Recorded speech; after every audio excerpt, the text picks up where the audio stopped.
welcome back to my channel today. Thank you so much for clicking on this video. Thank you for being here with me today. I sincerely appreciate you taking time to watch this video with me, and I do really hope you enjoy the content on this channel. I basically talk about perfumes, talk about how it makes me feel, talk about the perfumes in my collection, the ones I want to get.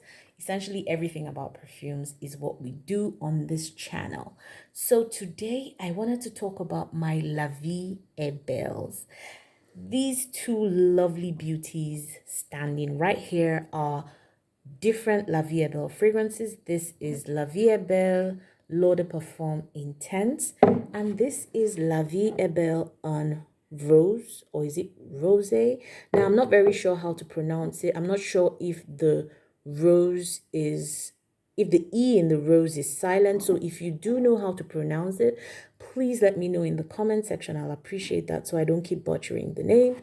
Either way, I wanted to talk about these two fragrances. These are the only two lavieestbelle fragrances I've got in my collection. This is a very popular fragrance world over for women. A lot. I hear it's one of like the most I think it's one of the most popular fragrances in the world for women and sells quite a lot globally from what I've read. So it's definitely very popular, definitely very talked about in the fragrance community. And I just thought, why not? Let me talk about it today. So guys, I'll start with lavieestbelle L'Eau de Parfum Intense. This one is described as a fruity, floral, gourmand fragrance for women.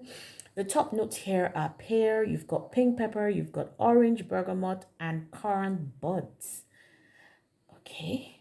And then in the middle, you've got iris, tuberose, ylang ylang, orange blossom, and jasmine sandbark. And at the base, you have whipped cream and hazelnut. So this was one of my earlier fragrances when I first started my journey.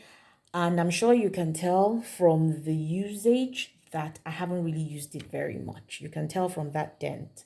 So I understand it's now been discontinued, but from all the reviews I saw before buying this, a whole lot of people really like this fragrance. Generally, lavieestbelle, like I said, is well liked globally, so it wasn't a surprise to me.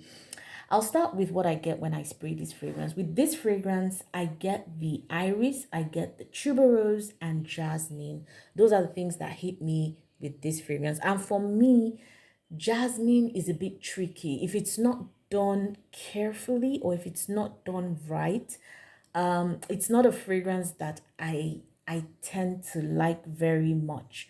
But anyway, let me talk about my nose doesn't really pick the pear or the citrus or the hazelnut in this one. No, my nose doesn't pick that at all. I didn't pick the whipped cream either, and quite frankly I really would have loved to pick the whipped cream and the hazelnut, because these two in combination tend to give fragrances a very, that lactonic, creamy, nutty feel that leans very gourmand. And I feel like a lot of people that are able to get that from this fragrance are the ones who really, really love it. Most people also say that's what they get in the fragrance, that whole whipped cream and all of that. So on me, it projects very well, though. It lasts so long and has very great sillage. So performance wise, this is a thumbs up for me. Now, the actual scent on me, however, tends to be, I'd say, like overly syrupy and a tad bit overpowering, if you ask me. So it's sweet, but then it's a bit too sweet on me. Like, when you've got like excess syrup on your pancakes, just picture that. Or you've got like too much syrup, too much maple syrup on your pancake. That's actually how this makes me feel. So there's just something a little excessive about the sweetness on me. And I also think that there are quite a lot of prominent notes struggling for relevance in this fragrance, if you ask me. So it gets a little bit tricky. You have pear, which tends to lean very sweet.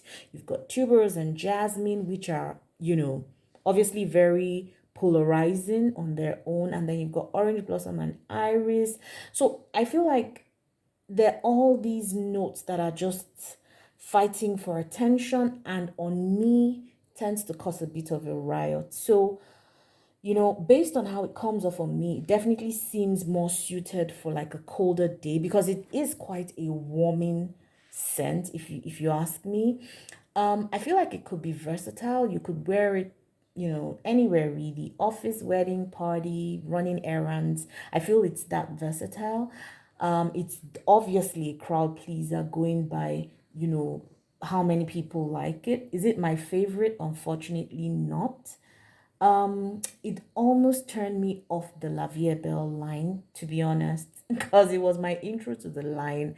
And you coming from all the hype on YouTube, on Fragrantica, everywhere, and then not really being able to enjoy the fragrance like I really wanted to. It was a bit of a letdown for me, and I wasn't sure if and I got this 100 ml bottle. So for me, it was a bit of a letdown. Oops, sorry. It was a bit of a letdown. I wasn't too sure if I wanted it, if I wanted to even keep the bottle. I kept thinking, oh, should I give it out? I kept trying to give it a try though, trying to give it a second chance and all that. Anyways, so well, there we are. I almost got turned off the Belle line, and then sometime very recently I got Belle and Rose. Now, this one, I think this is a 50, I think this is a 50 ml bottle. It's really nice. The bottle is like two-toned, so there's a pink part of it at the top, and then it tapers into this light orange fragrance. Now, how will I describe Belle and Rose? It's obviously another fruity floral, but it's a newer release. I think it came out in 2019, while the Belle EDP Intense came out in 2015. So at the top of this, let me just spray it so I can remind myself. Let's see, where's the best spray? All right. Oof. Wow. At the top, it's got raspberry, and I get that. Immediately I sprayed it, I got that sharp tartness. It hit me. So you've got raspberry, you've got red berries, you've got some bergamot as well. So in the difference here is the pear. So I think the pear was replaced with raspberry and some red berries, and then in the middle there's rose, there's peony, there's lily of the valley. I think there's some damask rose, and then there's regular rose as well. So there's lily of the valley as well. So you have the flowers in the middle, and then you also have that means you've got the ylang ylang, orange blossom, jasmine, and tuberose taken out. That's the ones you had in the Belle L'Eau de Parfum Intense. They took out all that ylang ylang, orange blossom, jasmine, and all that. And then at the base, there's patchouli, musk, iris, sandalwood. So obviously the patchouli and sandalwood and musk were added to ground this fragrance a little bit. The Unrose hits me, like I said, first with the raspberry and the pink pepper. You get that. That's the first thing. You get that tartness and spiciness. It hits you. It almost tickles your nose and makes you want to sneeze the very first spray. And then almost immediately transitions to the mid notes, which is like the rose. I mean, in fact, the first 3 minutes of this fragrance gives me Lancome's Idol vibe. So, I mean, it's the same Lancome anyway, so I guess the DNA is there, but it's got that Lancome Idol vibe in the first like 3 minutes of spraying. I really love the opening of this one. It's light, it's wearable, it gives off this very happy aura. That's when I think about it, I just think happy, carefree, that sort of vibe. So just picture like a tart raspberry dessert, like in a room full of roses. Do you get that picture? Yeah. So for the dry down, I definitely get the iris. So that lens is slightly powdery feel to this. And then there's the musk as well that adds the sensuality and the femininity that make this a very elegant feminine fragrance. I don't really get that patchouli. Maybe it's so well blended that it doesn't stand out, which is not a bad thing because patchouli can also be quite polarizing in itself. So this for me is like a perfect balance of that sweet, fresh, musky, floral note that I really, really love. And honestly, I like this fragrance. I think it's just very mass appealing. It will make for a very good gift. Like if you're looking to gift someone a perfume, I think it transcends age groups. Well, anyone can wear any perfume, of course, but when you talk about age groups, you're talking most times when I refer to age groups, when I talk about perfumes, it's really looking at what majority of people within a certain demography or age group will lean towards. It doesn't mean it applies to everybody. Anyone can do what they want. But to me, this would make for a very I would say good gift, like I said, and I feel like anyone of any age can pull this off. A teenager, a lady in her 20s, a woman in her 30s, 40s, 50s. I feel like any age group can pull this off very safely without it leaning too mature or too juvenile, depending on who's wearing.